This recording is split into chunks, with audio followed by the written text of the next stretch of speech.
So, basically what we like to do is we like to open it up to you guys. So if you have a burning question that you've been wanting to ask your favorite cast members for the last 30, 25 years, next year's our 25th anniversary of The Next Generation.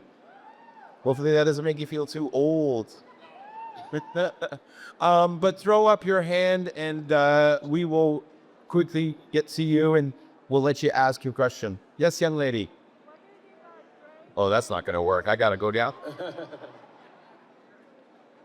He's in really good shape, by the way. Look at him go. Okay. Question. What do you think Drake and Kendrick feel?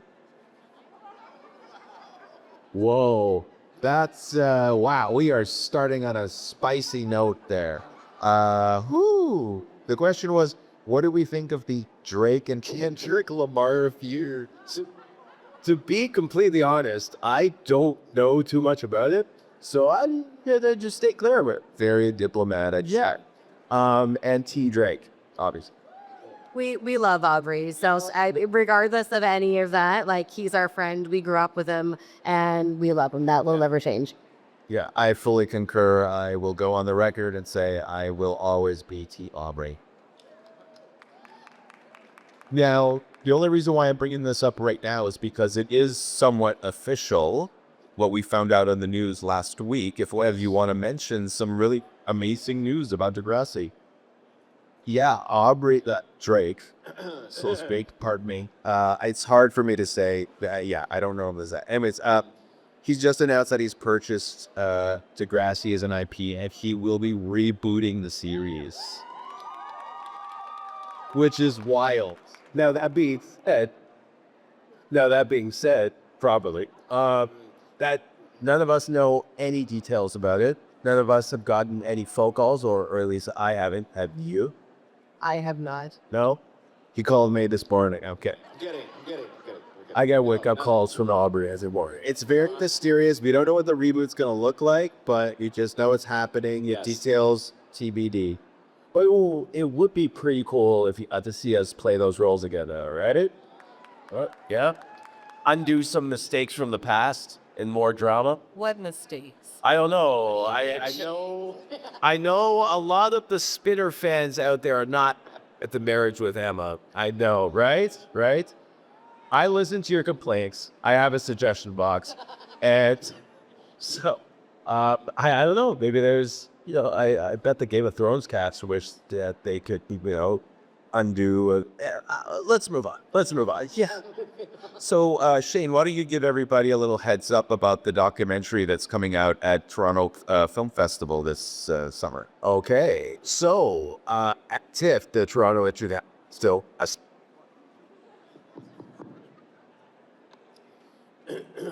As I was saying. No, I like that one more. Pat, come back. No.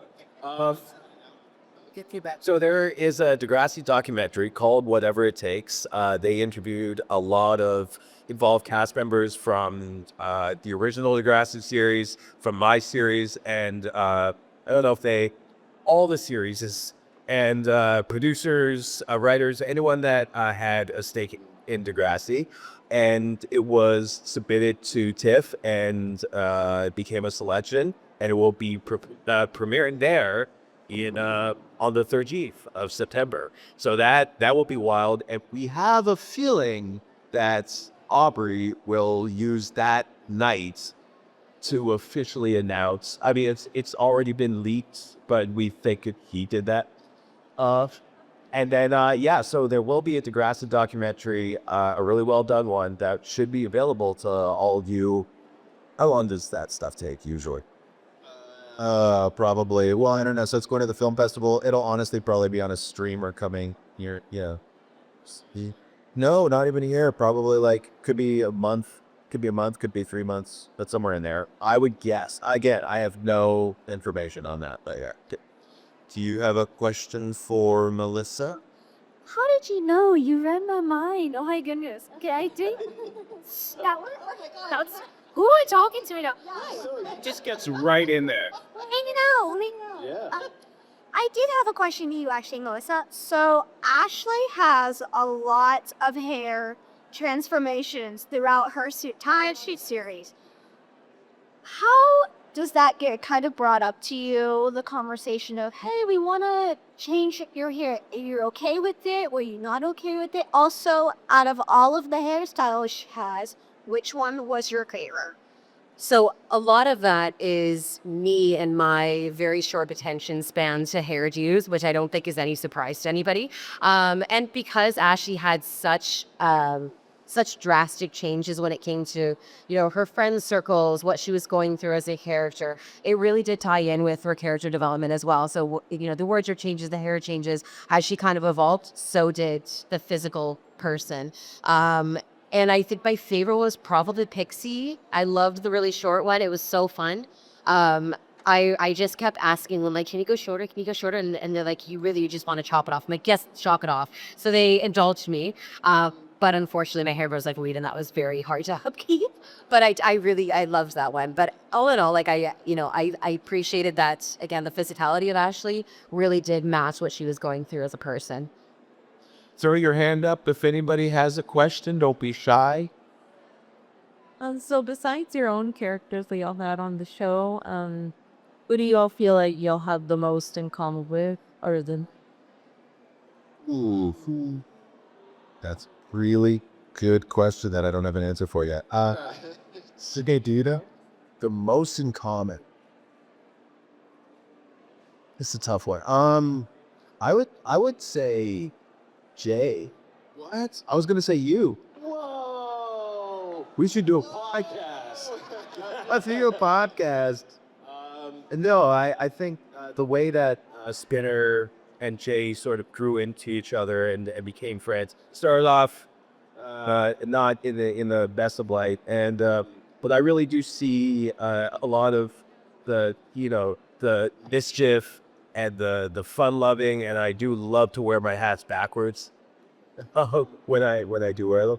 And yeah, I think if there was any, I used to say Craig if someone asked me a question like this, but that's just because I thought Craig was so cool. And if there wasn't another character I would have loved to play, it would have been him. But I don't see myself like Craig. Mike, though, you're a role model. Oh yeah, sure. Jay's a role model. Yes, that's not true. No, I would say, yeah, I'd say Spinner for me too. I mean, BFFs, and yeah, like bros till the end, man. And Mel, is there another character on THG that might reflect your true personality? You guys are okay. Where are you now? I think maybe Paige. Obviously really, really close to Ashley, but I think Paige because she was a bit misunderstood and really kind at heart. I'm not saying that I'm like, rigid or anything, but I think because, people associate me with my character, they kind of expect me to be a certain way. And when they meet me, like, oh, Rush, be nice. So I think in that sense, probably Paige. And she's just, like, she's headstrong. She's kind of fearless. And she's kind of unapologetically who she is. So I think probably Paige. Good answer. Thank you so much. It's really validating. Do you want to be on our podcast? I would actually... Wait, you have a podcast? Yeah, we do. Tell us more. No. We'll get back to that. Yeah, Pat, I have a question regarding, so what were some of your favorite storylines that you were a part of? And then also with Degrassi being such a serious show, which storylines that you felt were like, not necessarily difficult to play in, but just kind of like got serious to? Yeah, I think a favorite storyline for me to play was, where Jay is kind of hooking up with Emma in the ravine. There's the school play of Dracula's happening at that same time. I did like a deep dive, a very actually study of Dracula. I bought the annotated Dracula because I saw what they were doing. Jay was playing, playing the character of Dracula in that he was always coming out of the shadows backstage to seduce Emma and, kind of bring her into the ravine life of it all. Right? So that was cool. That was fun, finding a piece of literature that I could literally sort of base some of my character's attributes on. So that was one of them. Yeah. And I mean, difficult. I feel like the school shooting is probably the most shocking. Yeah, it's still it still like brings up quite a lot of emotions just even thinking about it and filming that. I absolutely agree. The school shooting, like it's something that I still have a really hard time watching. The beautiful thing about the way that we were and how we were involved in the show was that we did have table reads. So, we'd sit around in a circle and you go through the script and we read everything and then we put the script down and we're like, okay, how does everybody feel about this? Is it true to character? Is it something? Are we telling the story in the right way? And so in that sense, like we knew sort of that like how big it was going to be. We didn't realize how big, but just being in the scene in the classroom with the lockdown, I could feel the energy being like we're doing something really important right now. And that was difficult because it's a big responsibility. And I think a lot of the stories that the show dealt with were a big responsibility that we wanted to respect and take seriously and portray in a way that was a cautionary tale, but also something that, though, in those moments could really bring people together. Great answer. Oh my God, thank you.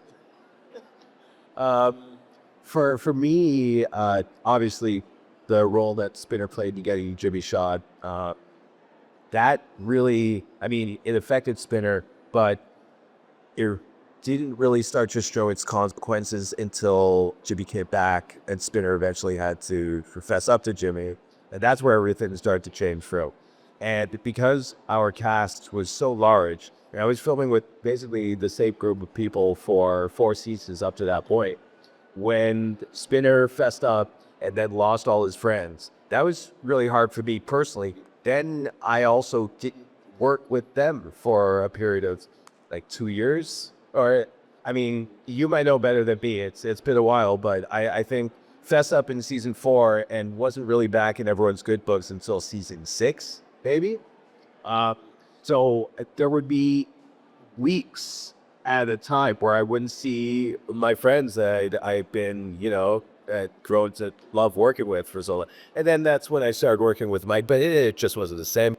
I thought it was great. Oh, well, that's because of my fantastic acting. Huh? But, but the most difficult storyline to actually film was obviously the Kazir storyline. That fight sequence, the shaving the head to the fight sequence, that we had to do that so many times. But in all my seasons on the show, that was the most physically demanding choreographed fight scene, and it was such a long day. And so that will, for many reasons, will go down as the most difficult storyline to me. Now, I didn't get into Degrassi until about season 7 in the series, right? But I wonder what would Spinner do if he went with that sleep. Never gonna happen. Yeah, because I don't want it to happen. It's not because you don't want it to happen. It's just because I don't want. I see. Yeah. We have a few minutes left, and I'm gonna allow this fan. Tell I'm so happy to how would you felt if you dated Terry Spinner? Well, This- So many Degrassi fans also want to know why Spinner and Terry never became a thing. I don't know. It was a very cute storyline. We had some moments, and then it just got left alone. And I really don't know. But hey, if the show comes back, maybe there's first Spinner and Emma would have to get divorced. So it could just jump right to Terry, but there's always hope. I don't know, but it would have been fun to explore for sure. As a wrap-up question, because we're hoping the series comes back, as I believe every generation deserves their version of Degrassi, what would you like to see your character if Spinner back? Honestly, I think that I know that Spinner and Emma would still be married, but my fantasy, because I'm thinking about like how could this show really like grow legs and be really dramatic right off the bat, and I think in the perfect world I would want Spinner and Emma to be married, have a kid that might be the one going through school now. You spit on this microphone a lot. Okay. But then somehow, very early on, maybe even the first episode, Sean comes back, like Emma bumps into him grocery shopping or something. And that's a fan fiction right now. And that same day, Jane reaches out to Spinner for something, and that's your drama right off the bat. I know. I think I always kind of saw Ashley as being a music teacher. So if there was some sort of crossover bring back, maybe she's a substitute teacher. I think it'd be cool. I mean, I thoroughly enjoyed my time on the show, and you know, I stepped away from it, but man, would it ever be cool to dip a toe in again. I would love to see Jay get his comeuppance in a very specific way. I would love it to all happen because he has a child that he then has to be a role model for and learn, you know, how to be a good guy because of that and through that. That would be my wish. I love that.